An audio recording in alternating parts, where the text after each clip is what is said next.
Hi, welcome to another edition of Ask Jeff, where you can ask whatever question you want.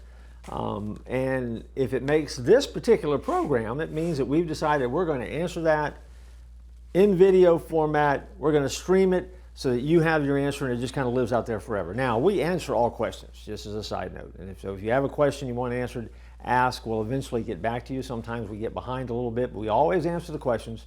And if you've asked one a while back and we haven't got to it yet, shout out and give us a reminder and say, hey, where's the answer to my question, man?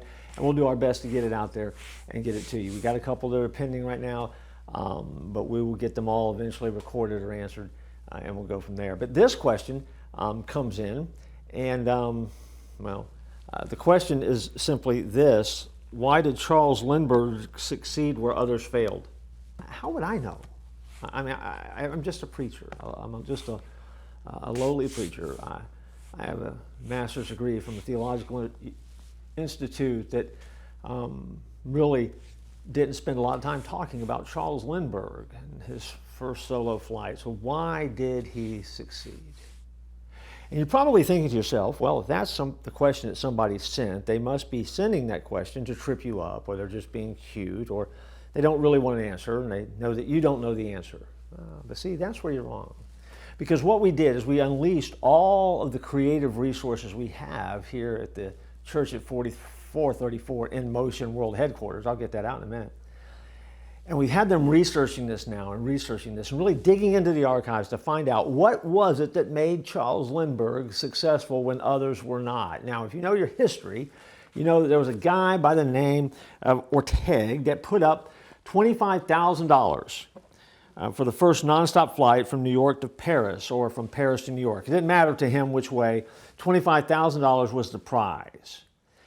And history reveals that people jumped in on this trying to come up with that $25,000 prize. I mean, there were daredevils that tried it. All sorts of flying contraptions, newfangled planes, innovations in planes. And what we had time and time again was crashing and burning, and people getting lost at sea, and people never to be heard from again, and tragedy, but everyone wanted that $25,000. And here comes Charles Lindbergh. Young guy, comes out of nowhere, nails it, now flashes across the pages of history, forever remembered as a hero and a breakthrough aviator. How did he do it? How did he manage to do it when so many others failed? Now that's a great question, and that's why we here at the Research Institute dug into it, because we realized that this was a question that begged for an answer to take flight so that we could give it to you, and we have it. See, the simple answer is this: he presumed success. They say that doesn't sound simple at all, yeah, but it is. He presumed success. See, he went into the flight presuming he was going to be successful. And so what he didn't do was he didn't load up his plane with precautions. There was most noticeably no co-pilot with him. No one to help him if he got tired or sleepy. See, the contest didn't indicate how many pilots had to be on board. You didn't have to have a co-pilot. There was no rule against not making a solo flight.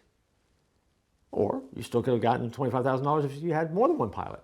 But what would happen if you added a pilot? It added weight to the plane. It was more to carry. Lindbergh realized that if he were going to do it, he was going to have to stay awake, and so he just wasn't going to be sleepy. He could stay awake. No co-pilot. He also didn't carry a radio with him, because he knew if he crashed into the Atlantic, he probably wouldn't be able to get a radio signal out to anyone in time to come find him and rescue him anyway. And so if he went down in the Atlantic, he had made the assumption, and probably the correct assumption, that he was going to die. He would never be found. He only had one engine in his plane instead of two for less weight, and he carefully calculated to make sure he had enough fuel and enough power to complete the flight, but he didn't hedge his bets by putting a whole lot of reserve in the tank, because he knew he didn't have the opportunity to carry that with him. In other words, Lindbergh prepared for the flight like he was going to be successful. He did not weigh himself down with fear. I'm not taking extra pilots.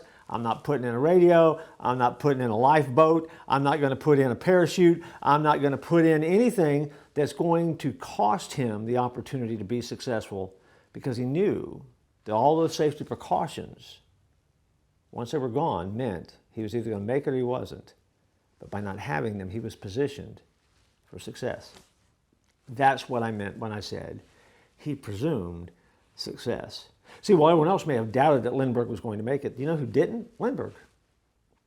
And he knew that by not weighing himself down with fearfulness and trying to hedge his bets with things that would keep him safe, the risk would be worth it and he would be successful. Now you know why we answered the question, because this now is an Ask Jeff with a spiritual application. In our lives, make sure that when you're trying to do the things that you need to do, when you're trying to accomplish the things you need to accomplish, don't weigh yourself down with the things that would make you fearful. Instead, embrace those moments and do the things that will make you successful. And when you do, you will discover that you can achieve and become that person that God has called you to be. You keep those questions coming. We'll keep doing our best to answer them.